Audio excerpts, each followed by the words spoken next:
Hello mga ka-bird kalicious. So ayan, nagluluto tayo ng ginataang gabi kong lechon.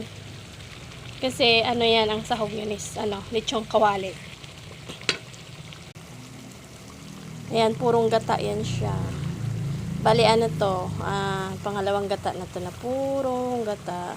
Yung pangalawang gata, yun ang una kong pinangluto sa kanya. Tapos eto na yung pangalawang, kakang gata. Ayan. Ayun, sarap. Ayun grabing gata. Dami kasi binigay na gata sa akin. Ayan. Nadurog na. Ayun nag-ano na, natututong na yung ilalim.